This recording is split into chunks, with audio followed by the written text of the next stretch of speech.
Tonight, we'll be looking at the 2023 elections and key takeaways from its conduct. Welcome back and thanks for staying with us. Now, let me begin with Engineer Yabagi Yusuf Sani, the chairman of IPAC. Let me get your quick reactions, if you like, or views on these two critical issues that dominate our tidbits.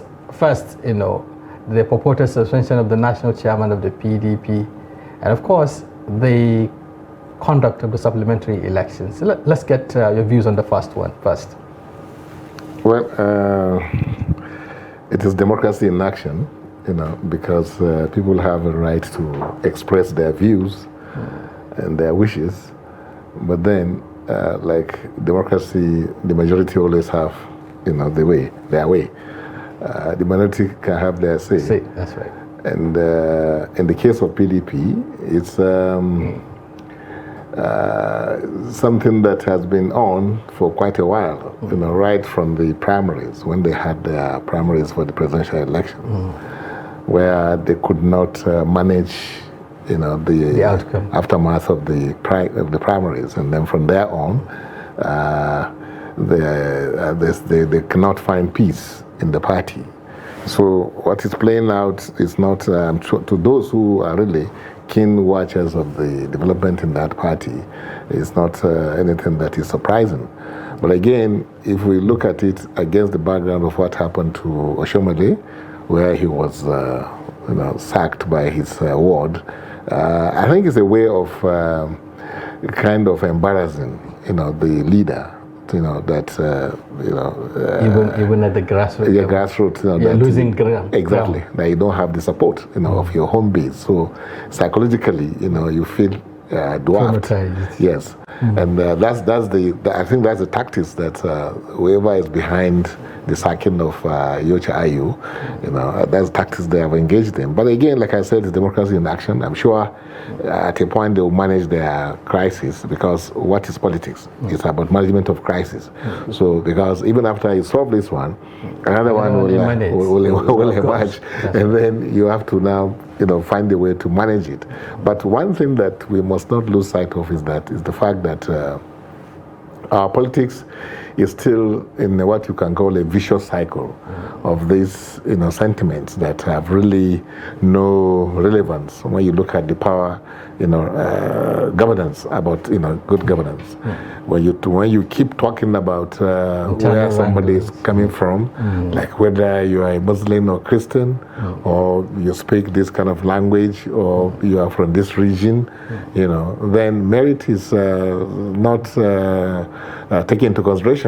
And where merit is not taken into consideration, then you find that anything goes. So that's why you are having this problem in PDP, and that to a very large extent, also you have the problem also in APC.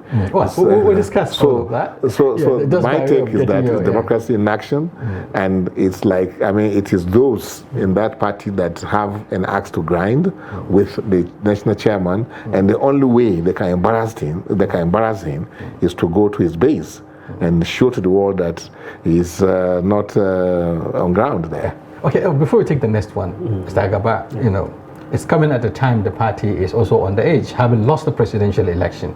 Perhaps right now it's in the court, to challenge the outcome. And at the same time, it also shows the persistence of this internal wrangling within the party. How do you think this will add, or impact on the party itself?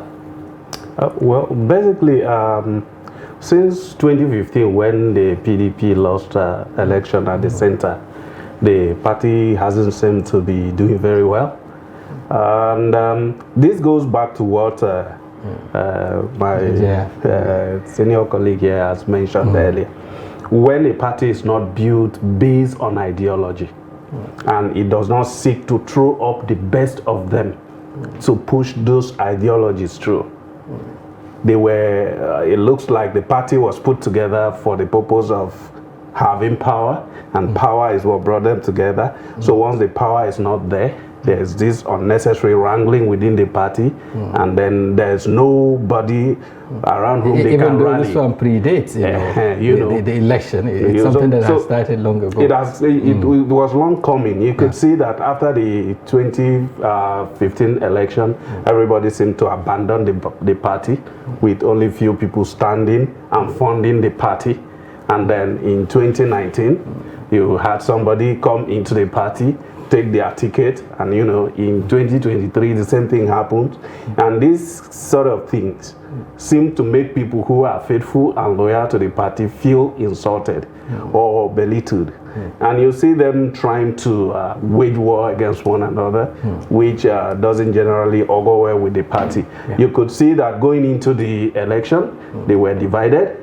They ended up running out 2 key people from their party, who eventually made them lost the presidential election. Peter Obi was with them in 2019. I think Rabiu Musa Kwankwaso was also with them. Right. And you see these people pulled out. If you look at the result of the presidential election, Peter Obi plus Rabiu Kwankwaso plus Atiku, the APC would have been lost in the background.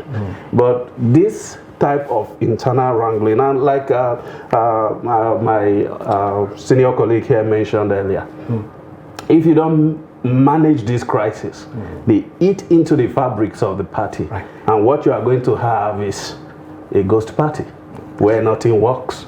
Okay, the supplementary elections, after a plethora of inconclusiveness, and so on. So finally, well, it's part of the process, and that's the good thing about when you have a legal framework, guiding such an important process like elections. I'm talking about the Electoral Law 2022, which has provided for some of these things that, of course, are anticipated. That there's no way you run an election like this under the environment that we are conducting the election without you having some unfinished businesses, like you have inconclusive elections and things like that. Again, it's I think it is INEC really that should step up to the plate to ensure that these elections, that for reasons that you cannot really fathom, have to be conducted again. They should make sure they do the best in the circumstance to ensure that Nigerians will begin to now have confidence again, in the ability of INEC to deliver, on their mandate of free, fair, credible, all-inclusive election. Because so this is why I believe that the supplementary elections are another opportunity for INEC to prove that yes, we are on the side of the majority, because that's what it's all about. Let the vote count. Let the vote count. Mr. Wilson, there has been a lot of issues also around these supplementary elections. In the past, some see them as an avenue to further manipulate, the outcome and so on. We've seen that what happened in some states and how, it turned out, a candidate who is perhaps leading would have to be on the edge as a result of some of these arrangements and so on. Right now, there has been issues, around this. I remember one of the lawmakers, I think the majority leader also of the House of Representatives, who was saying that, if his election has to be declared inconclusive because of certain factors such as violence and what have you, why not the governorship election, which was also had similar issues and so on. These are issues that Nigerians will have to contend with as we go into the supplementary election. Well, basically, we need to move from where we are currently in terms of our electioneering to a better phase. Now, people keep saying, where on earth do you have a country that does complete electronic voting? And I keep asking people, where in the world do they have the kind of challenges that we have in conducting election in Nigeria? Now, there's a popular saying that if the hunter has learned to shoot without missing, then the bird should also learn to fly without perching. And vice versa. All right. So we need to see that election is a big deal for us. And you see, the reason you keep seeing unrest, civil unrest here and there, is because the people are unable to express their will. Now, if a government is not performing well, or if they don't like the attitude of a public officer, the only way the citizens can punish that person is by voting them out. And that's the essence of the periodic election, anyway. If election it's comes, about hiring and firing. Exactly. Those. If election comes and they are unable to fire the person, it means you are shutting them up. When they are bottled up, they will explode. And that is what leads to the violence we are seeing here and there, insecurities and all of this. So we need to improve.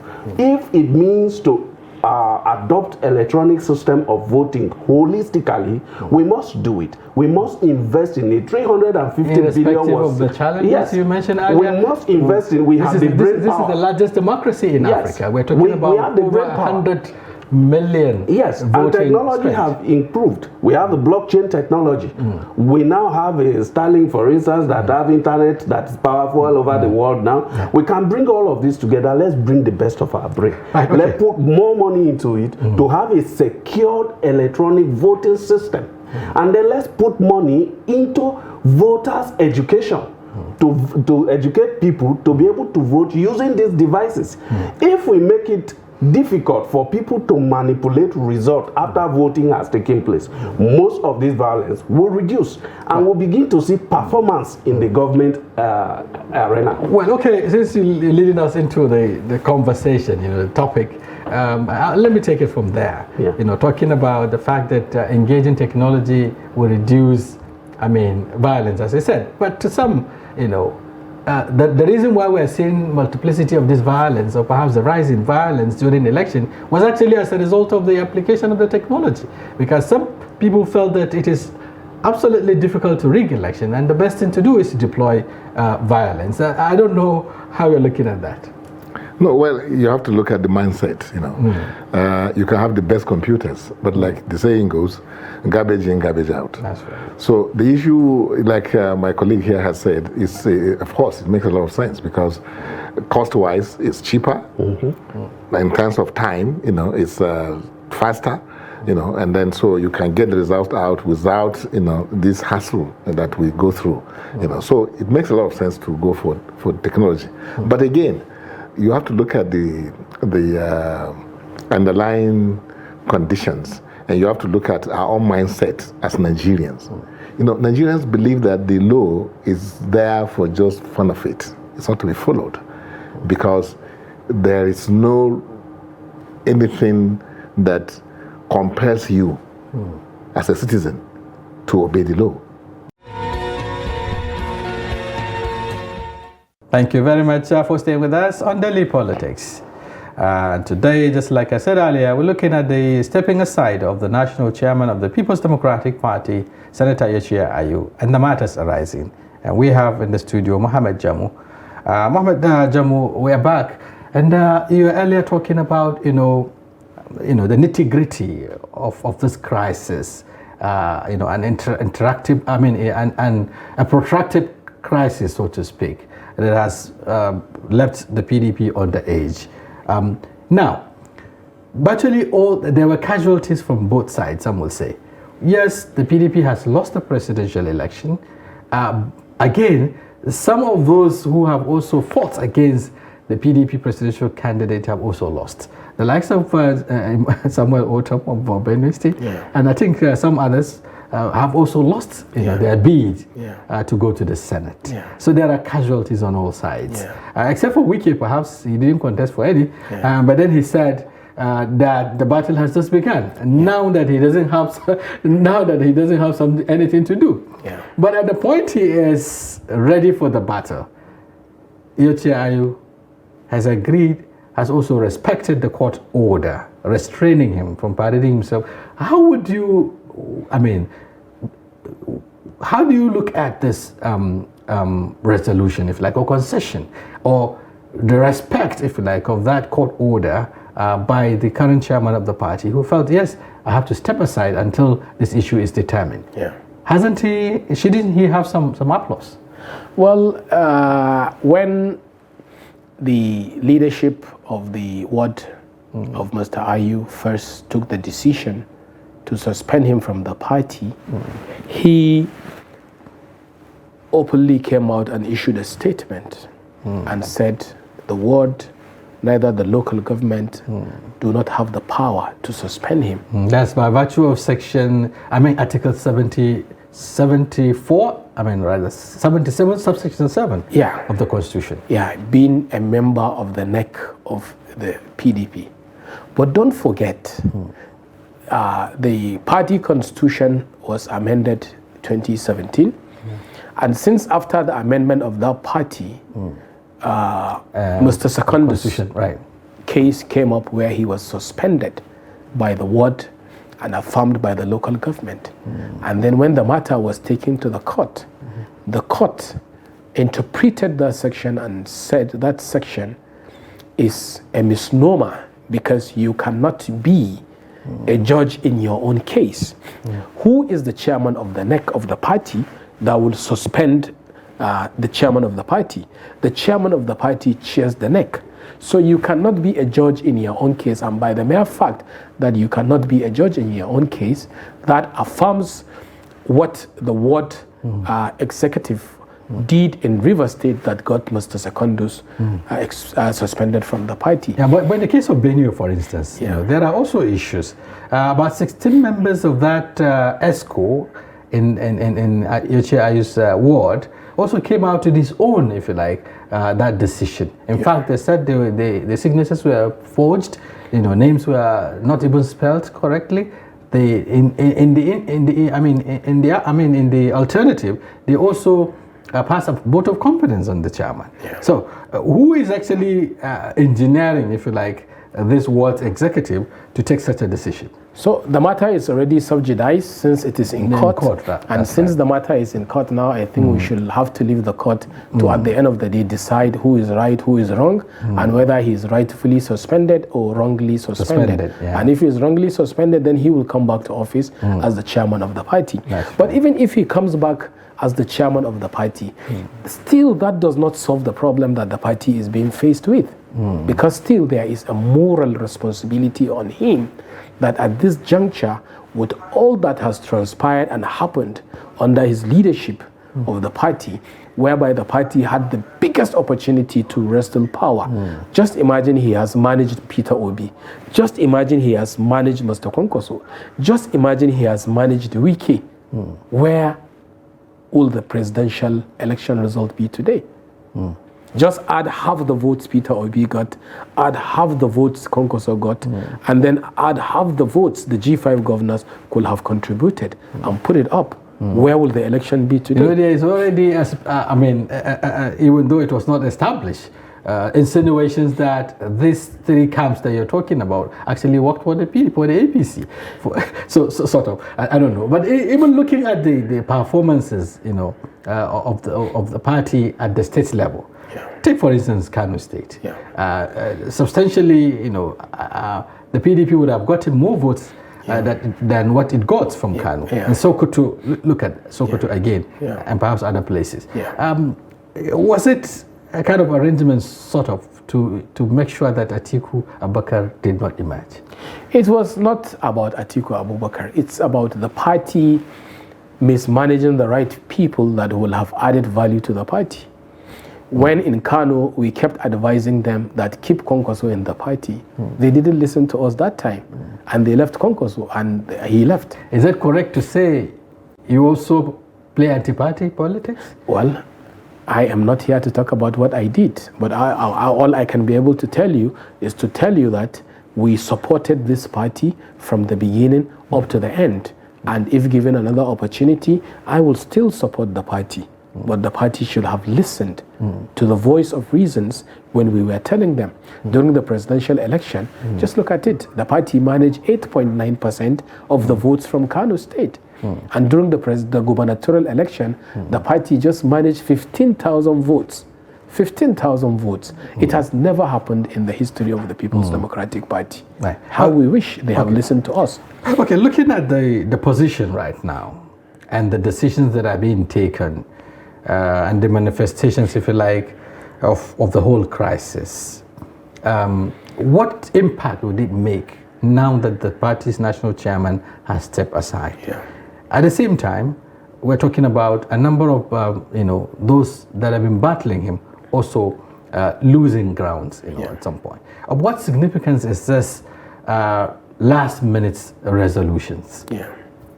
Well, the last-minute resolutions that I'm just telling you is just compounding the problems of the party. And unfortunately, if the right things are not done at this particular juncture, we will just continue going deep down, neck deep into more crisis within the People's Democratic Party. What are the right things? Because if it is about the chairman, he has finally stepped aside, So what are the right things? And then reconciliation, at the same time, honest reconciliation. Yeah, and the presidential candidate of the party, who has also been embattled, by these same forces and strange forces, has lost the election. Yeah. So, looking at the current situation, where is the party? Well, Atiku is coming. We're in court. So I said Atiku is coming through the courts. He can come. Nobody knows. It's like a pregnant woman. It's a pregnant woman, if not for the scan that was innovated in recent era. Yes. Before, you don't know what's in the baby. So same applies to what is in the court. So Atiku is coming, and since we're in court, what needs to be done now is a honest and true reflection. And some would tell you also Obi is coming. And these are forces. Well, those are members of the Labour Party. Members of the Labour Party can tell you who they feel is coming. But as PDP, I will tell you Atiku is coming. Okay. So you're hopeful that in the end, the PDP would rise up again? Yeah, the People's Democratic Party will rise up again if the right thing is done at this particular time. And I keep saying it, that either with the cut, through the cut, or without the cut, Mr. Ayu's time has come to an end. He needs to voluntarily say thank you to the People's Democratic Party membership for the opportunity to serve, but he has performed woefully. And with this dismal performance, he needs to step aside completely and allow people who have the party at hand. And I don't mind if Ambassador Iliada Magun is going to be that person who will lead the party through a true national reconciliation. But I feel it can work. Is it just about Yochia Ayu? Because some of you are at the trenches now, at the state level, the subnationals, you are there, but yet the party is losing grounds. Take, for instance, the Southeast. It used to be a stronghold, if you like, of the PDP, but it's been taken over by the Labour Party. Back here in the North, the PDP, in Kano, it used to be also a stronghold, Katsina and so on. But it is obviously taken over by the APC. So, with all of this, and you still felt that the reconciliations, if initiated, could change the narrative? It's a 4-year program. It's a 4-year program where we have to sit down, plan for what will happen in the next 4 years. Or 8 years, perhaps. No, we can talk about 4 years because election will happen again in the next 4 years. So what needs to be done in the instance now is to reconcile all aggrieved members. And once you can have all members back together, then I'm telling you the journey to party maybe likely wrestling power from the APC can begin from that step. Are we likely to see the return of the likes of Wike and his co-travelers now that the party chairman has stepped aside? Wike has never left the People's Democratic Party. Somehow, with spirit, some would say he hasn't left with his body, but his spirit. He's still a true member of the People's Democratic Party. In fact, let me be bold to tell you this. I have never seen somebody who loved the PDP more than Wike. Because he labored for the party when everybody abandoned the party after President Goodluck Jonathan left. He worked hard for the party. He was the go-getter on all issues of the party. He was paying for even the staff salary of the party members. He was paying for court cases of members within the party. He was doing everything to salvage the soul of the party when all the leaders left the party. And I'm telling you this man has PDP within him. It lives in his blood. He believes in it. And he's going to do everything humanly possible to remain within the party. Today, the governor of Rivers State-elect is a member of the People's Democratic Party. And the larger number of the members in the Senate, National Assembly, and the House of Representatives are PDP. And even the State Assembly, the PDP has gotten quite a large chunk. It is just unfortunate that the APC stole the victory for us in Rivers State. Welcome back. If you are just joining us, this is Daily Politics on Trust TV. Do well to follow the conversation across our platforms on Facebook, Twitter, and follow us live on YouTube. I still have Mala Yusuf Zongo, our in-house analyst and opinion editor at Daily Trust, in the studio, and the Honorable Baba Suleiman, who joins us via telephone. You heard Baba talking about fairness, talking about carrying other people along. But in politics, is there fairness? Because if you look at the statistics, Southeast gave Tinubu just 6%, around 127,000 votes from all the 5 states. Yeah. If you come to South-South, they gave him over 800,000 votes. In fact, in Cross River, over 130 votes, which is more than what he got in 5 states in the South. So can fairness actually play any role here? Well, the two can go together because, in politics, you look at what you're going to get out of it. So maybe in the long term, because politics is beyond just 4 years or 8 years, it can transcend. So, and sometimes also in politics, we take chances. It's just more especially in this country where they've made politics a business. So in business, we take chances. So I think there also they can. For now, and again, since if they decide that, look, the Senate President can go to the, should go to the South, then at least they have narrowed down the arithmetic. Then they look at the individuals who are coming out from there. Yeah, maybe since Southwest is out of the equation, it is now between South-South and the Southeast. Then they start looking at the individuals and see how much can they bring to the table when it comes to future politics of APC.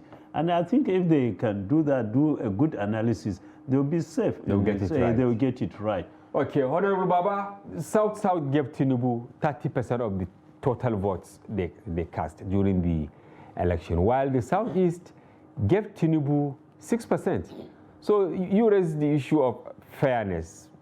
If the Senate presidency is zoned to the Southeast, don't you think that the South-South will feel shortchanged? Yes. Sometimes politics is beyond just casting the vote, announcing the winner, how much vote do you have. There are other issues that will be considered. That the diplomacy is also part of it. And the peace, for peace also to end. Sometimes there are other considerations apart from that. If you can recall, when Ahmed Tinubu won the election, they has promised to make a government of national.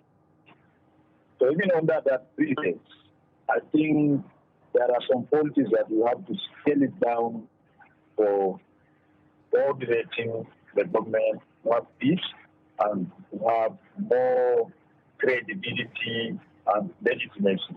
So sometimes you have to stop looking from the angle of how much vote you get for a particular place or for a particular constituency. So there are things that you consider just for the peace to end and for you to get it right. And anything that can bring peace and what you should consider. Because at this level, you are the president of the country, not for any particular reason. So whether the people that voted for you, those that haven't voted for you, you have a responsibility over every part of this country. So in this case, I don't think that should matter most. Okay, I'm still with you. You know, a few days after the presidential election, the national chairman of the APC, Senator Abdullah Adamu, convoked a meeting at the villa where all members and senators elect, they were there to meet with Tinubu. Of course, Tinubu was not there, but he was ably represented by his vice in the person of Senator Kashmir Shettima. But at the end of the day, the only thing that the media heard was that the president-elect does not have interest in any person becoming the Senate president. Could that be true?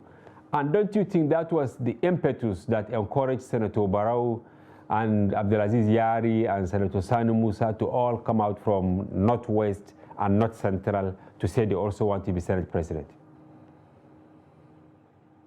Like I have told you, in the APC, there are a lot of highly competent people from the political place in the country.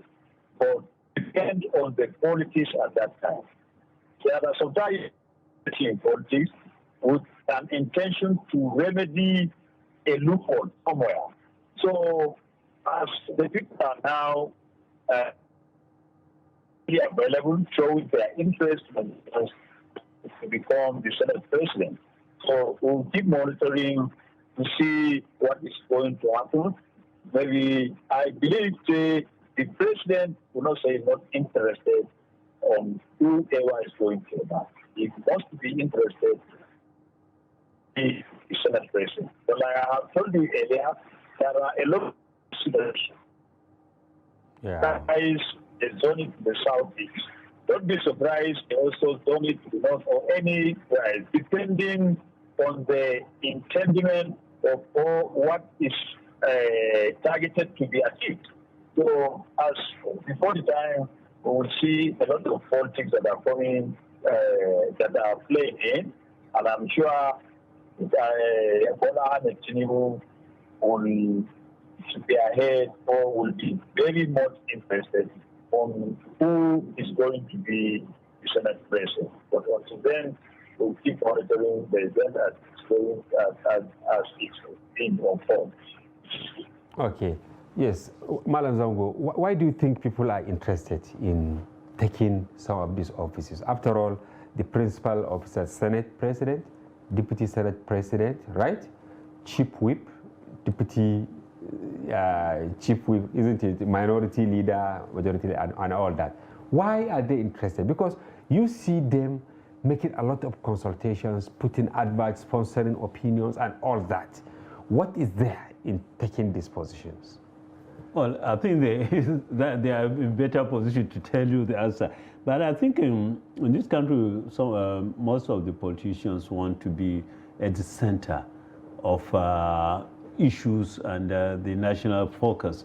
So you find that somebody, look at David Mark was there for 8 years, and as president.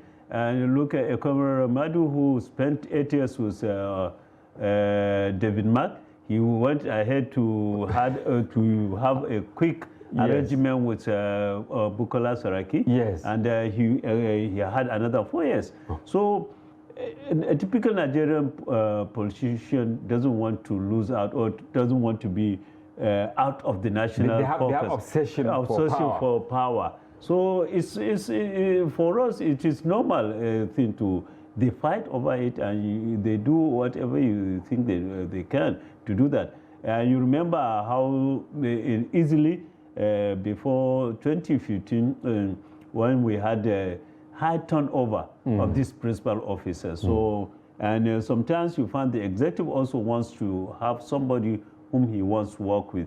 And even before mostly before 2015, we had situation whereby if the principal officer or the Senate president or speaker fell out with the president, that's the end of it, and he goes. Yes. So largely, those are the two issues. The executive wants somebody whom they can call, look, is with me. Partner in crime or whatever. The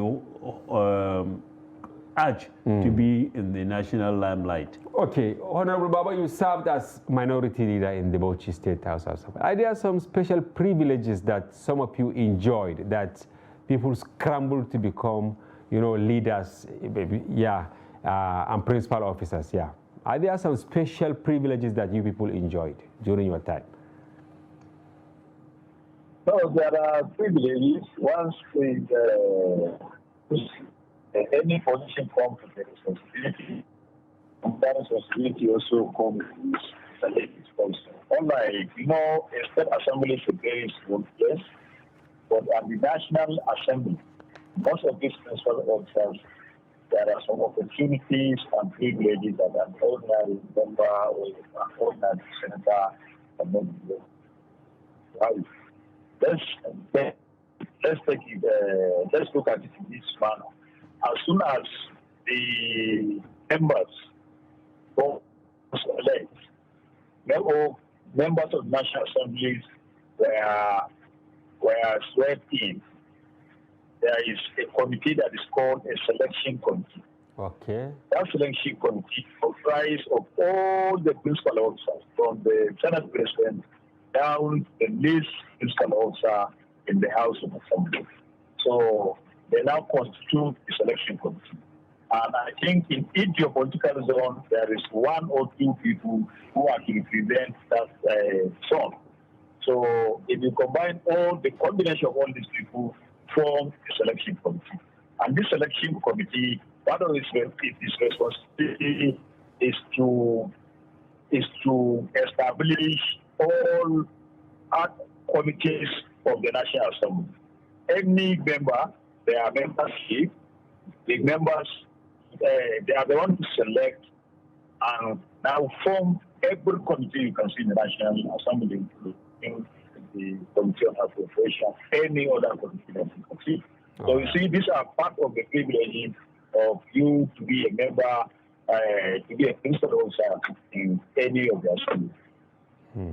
So I'm just giving an instance of one of the privileges that we have.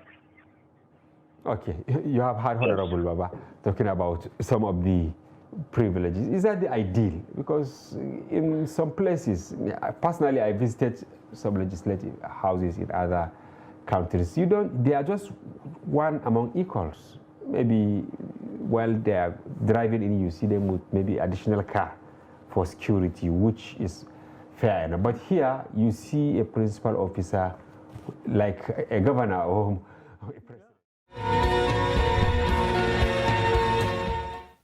Welcome back. If you are just joining us, this is Daily Politics on Trust TV. Do well to follow the conversation across all our media platforms on Facebook, Twitter, Instagram, and follow us live on YouTube. I still have Steve Okori and Dr. Salawuddin Hashim, who joins us via Zoom. Mr. Steve, yes. Don't you think it's high time for our security agencies to be straightforward with issues that have to do with national security? For instance, this one, they said they have unraveled some people. Why can't they call their names? I want to believe that the DSS or the SSS, yes, State Security Service, want to go according to their name, secret state security. No, they are supposed to be secret service. Yes. But the issues that we are talking about now, I think at this point, they shouldn't leave the citizens in a blind or in a dark situation. Because at the beginning of the program, we asked the question, who, and while giving your views, you say it could be from within, it could be from without, and all that. Yes. All these speculations are because nobody is actually giving the categorical statement that Nigerians require to be on the safe side. Yeah. I don't want to see that the point they want to stop here. Maybe going forward, they will come out to tell us the categories of persons or people that are trying to say how to truncate the transition of power from the current government to the next one. But I think it's high time for them to let Nigerians know that these are the set of persons, so that we will know that these are the enemies of the country. Because enemies of democracy. Yes, anybody that is asking for interim government is calling for anarchy. Is calling, and insurrection. Exactly. So we should perceive or see such persons or people as enemies of democracy. You know. All right. Yeah. Dr. Salahuddin, what is your take on this? What do you think? Why do you think that DSS is not really forthcoming with names? Of course, you know too well that there is no morals in politics. When you remove morals in politics, you are likely going to use every institution of the state to also further advance your interests. And of course, like you rightly said, the studio, that I think the DSS is also trying to be very circumspect, trying to ensure that they get all the facts correctly. One, because of course what they released is not just an information; it's an intelligence. Because it is an intelligence, they felt that it is very important for them first to be able to process it further. Because even intelligence has various categories. There are about 3 different categories of intelligence. So I think they want to process that further to be able to allow them to determine the next step further. And the second thing is that there are also manuals. There are step-by-step approaches that must also be undertaken in situations like this. So I'm sure that they're also trying to view all the necessary platforms available. And I think one thing that we must also get very clearly, I have worked very closely with this particular DSS, and I think that it is not a platform that is very casual. It is a platform currently that has actually engaged every strata of the society. For the very first time, the DSS has engaged the civil society organizations to be able to allow them work together and touch base with intelligence, which means that at different levels, they can then be able to garner information. Secondly, is the fact that for the very first time, we have DSS visibly. Yes, they may have been doing it in the past, trying to spy on people's social media. But now visibly they are on the social media because of the emerging situations that also allows for situations like this to happen. So as a doctrine of necessity, they have also established their own presence within the social media platform just to be able to advance this further. But most importantly is that the DSS has been able to demonstrate that first, they got an early warning. 2, they have translated into intelligence. 3, they have done strategic communication. And that for me is very fundamental. Years ago, you wouldn't hear this information. Probably it would have happened before they say, look, we picked this intelligence, but we didn't act. But we have seen that strategic communication is at the center of counter-terrorism and, of course, trying to quell insurrection. So that communication they have actually put in the public space would further puncture the attempt or any plan by any quarter to also advance this further, because as it were, they have actually exposed the fact that this was likely going to happen. So for me, I think they have done quite well in this particular direction. But what they should do further is to begin to also find some kind of vetting around the individuals that are behind these things. One thing we don't do in this country is that we don't name and shame. Even if it is for the purposes of trying to get people to backtrack in developed climes, there are G5 that has access to specific kind of information. Secrets don't last forever within the security architecture. You must be able to offer it and disclose them. As a matter of fact, proactive disclosure helps to be able to contain any matter of insecurity. So, I mean, gone are the days that we think that secrecy is one of the biggest assets that you must advance in national security. Yes, on the one side, you have items that you must classify, but there are items that you must declassify. And those who have also attempted to subvert our democratic process should not be classified as some people that you should protect. You must expose and you must continue to put them in the public domain. All right, thank you very much. Steve, why I ask this question is simple. Nigerians, their confidence is eroding by the day. And I'm talking from informed perspective. Yeah. I remember when the Boko Haram started, 2009, that is they kept saying that time it was PDP, that we will name sponsors of Boko Haram. Up to now. Now it moved to APC, we will name sponsors of Boko Haram. Up to now. Now this government is actually easing out. When another government comes in, even though the same platform, you hear them also say, we will name sponsors of Boko Haram. This is a carryover security breach. And now here we are again. So what do you think the intelligence agencies should do in order to give confidence that whenever they issue this kind of advisory, Nigerians should take it serious. That okay, yes, they meant what they actually said. Yeah, it's very important that at this point in our democratic development, we should try to see how to set aside politics when it has to do with a security issue. I don't think the security agencies have anything to fear, So why would they now want to play politics with issues bordering on national security? I think it's important that at each point they make certain statements. They should go ahead further than those statements to name whatever. To name and also shame, most likely. Exactly. And allow courts to do their own part of the whole exercise. But when they begin to see, you see, I used to think that politicians are out there to see how to solve issues and all that. But from what I've been seeing, is as if they are out there to see how to complicate issues that has to do with the development of this country. Because when these terrorists and all that, instead of naming names, they begin to play politics with it. Exactly. And it has to do with the interference of politicians, if you ask me. What they come on in the public to say is different from what they go behind to do. Exactly. And so it shouldn't be part of our system in Nigeria. Exactly. Yes. And it is now for our security agencies to see how to be professional about their dealings. They should try and see that the non-interference of politics or politicians into their professional duties. So once that is done, I think we'll have a headway in trying to see how to achieve results in trying to secure our country. Okay, Steve. Mr. Dr. Salahuddin. Ima Powerful and is it Simon Ekpa? They are trading words over sit-at-home directive in Lagos. That's of course Simon wants to impose sit-at-home in Lagos. What do you make of this ahead of inauguration and all that?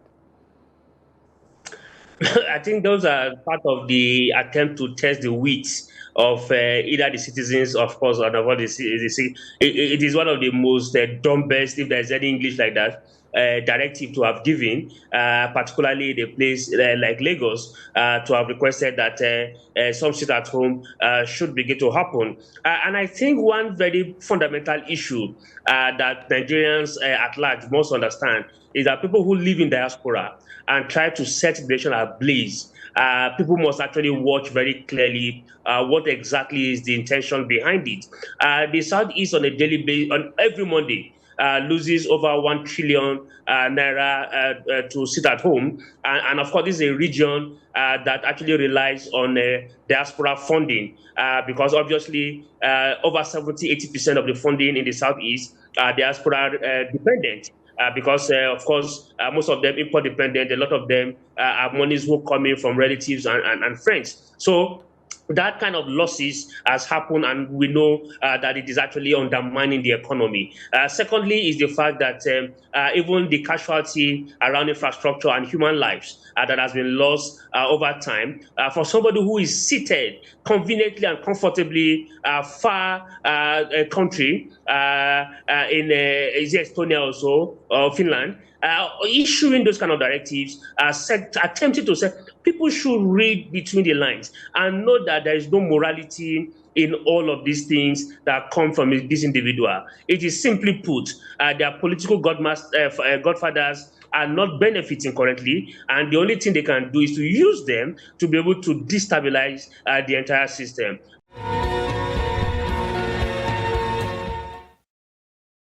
Welcome back. If you are just joining us, this is Daily Politics on Trust TV. Do well to follow the conversation across our social platforms on Facebook, Twitter, and follow us live on YouTube. Jamilu, you heard what Umar said, talking about, in line with what you said, but Nigerians is like they are yet to recover from the trauma of Shopee of 2012, when there's a partial removal of subsidy. They brought they invested the money in bringing buses. I know that when you go to Kubo bypass, you see hundreds of those buses parked there. In fact, people are now trying to recover from that partial removal. So how can government convince Nigerians that it means business this time around? It depends on the might of the authority of the administration. At least if Shuapi did not work very well, I'm sure we all remember that PTF did well. And you still have PTF structures till today in our societies. So what it means now is the might of the government that is coming. Is it an offshoot of subsidy removal? Even though I know I was young that time, I think Abacha added some kobos, right? On oil. Subsidy. What he did was he said, okay, I'll remove part of the subsidy, but because you don't trust government, the subsidy you have removed will channel it to something developmental. So they now created PTF, headed by Buhari. But why is it that Buhari couldn't get it right this time around? Why is he finding it difficult? When he was actually manning a subset of government, he did so well, as you said. Up till now, when you go to some hospitals, you see even beddings, new. Yes. Because they pack them in those hospitals, drugs, books, and all that. You see, I think the might of Baba Buhari lies in the people he assembles. At that time, he had a very excellent team. Like the Salehijos you are talking about in PTF, exactly. Okay? They did very well. Unfortunately for Baba Buhari this time around, I think his team has not actually lived up to much expectation. And he trusts too much. He trusts too much. He believes that once he gives you a job to do, go and do it. He will not ask questions. He believes that you will deliver. But I think that is the weakness of a leader. A leader should ask questions. You see, I remember should supervise also. Umar radiallahu anhu said, for him to leave a despot in power for 1 hour, he is ready to change a governor every single day. Every single day to change just to get it right. Yes, just to get it right. So I think this is where Baba Buhari got it wrong. You see, Baba Buhari believes he is clean and he believes everybody should be clean. And he believes that Nigerians should be asking questions. Okay, Nigerians should ask questions. And there is limit to how they can ask the question. Yes, unfortunately, civil society organizations are not so much doing well in this aspect. Maybe they have been compromised. I don't know, but I think they have not lived up to expectation.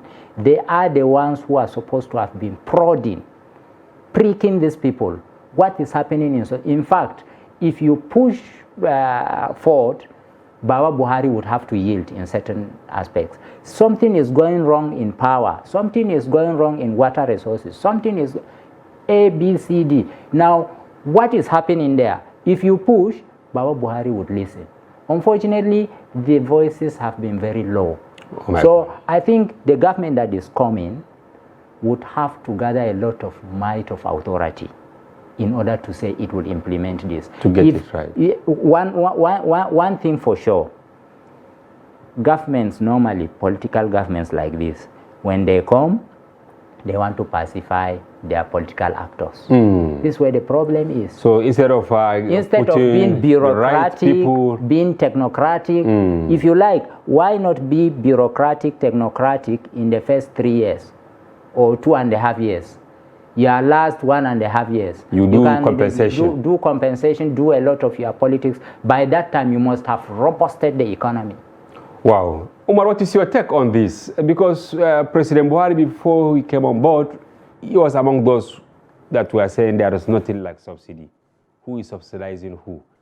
And now here he is, after 8 years, he now acknowledged that yes, indeed there is subsidy. So how do you want, or how will you advise the incoming government on the way forward, how to tackle this monster without injuring the feelings of the poor man in the village?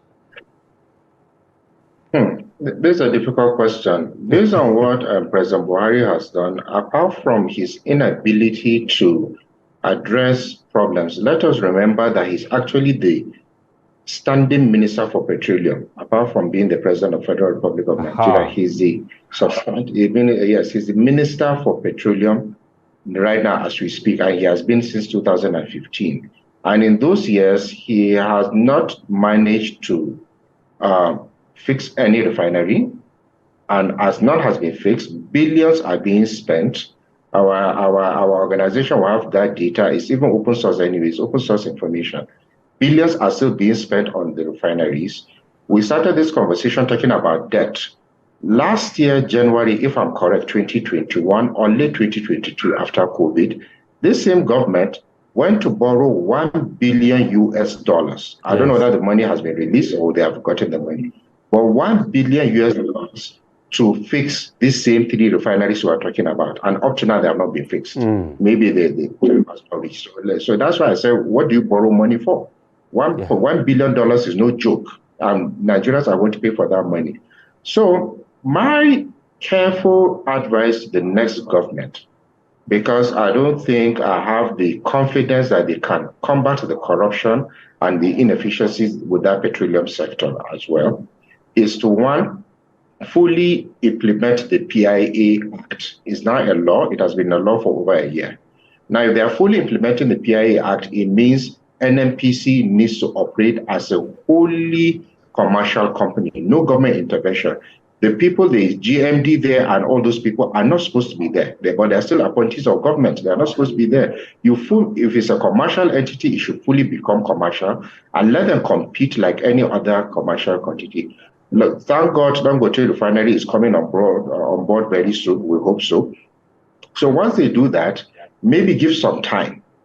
See when Dangote Refinery may come on, even though experts will tell you the price might not really be dropped because the only thing you are removing is the transportation cost. He has to still sell it at the international prices. But whatever it is, my take is if there could be a discussion, let's say with the Dangote, because his capacity, the capacity of the refinery, should be sufficient for Nigeria. I think almost 100%. Maybe enter into some agreement. Let's say for the first 3 years, please sell it at so price. Sell the petrol at so price so that the pressure will not be too much. It could be concession. Maybe their payments is paying some money on the oil block. They could take the fee from there. Or maybe assuming he paid $1 billion for the oil block, they could waive what he has not paid for. Those kind of things so that the poor man, the average man does not suffer. Now, while you are doing that, you now fully liberalize the sector slowly. But if you just come in May and June, you just remove the fuel subsidy 100%, it's going to cause distortions in the market. It's going to drive inflation. Then the last multinational poverty index says we have 130 million Nigerians in that bracket is going to increase to probably 140 or 150. Once you have that, crime increases. There are social consequences that happen because poverty gets too high. Crime will increase, drug crimes, human trafficking, and so many other things. So let them take their time, 2 years maybe. But you need to sit down with other stakeholders, like let's say Dangote, to discuss on all these issues so that there will be a slow removal and we just do this thing and fully implement the Petroleum Industry Act. That's my take. Thank you. You heard him. That they should rush into this. They should put the infrastructure, get the relevant stakeholders to be on the same page so that, the poor will not... The infrastructure will not be a problem. Right now, it is not the problem. You see, this slow removal of fuel subsidy, we've forgotten that we have labor unions.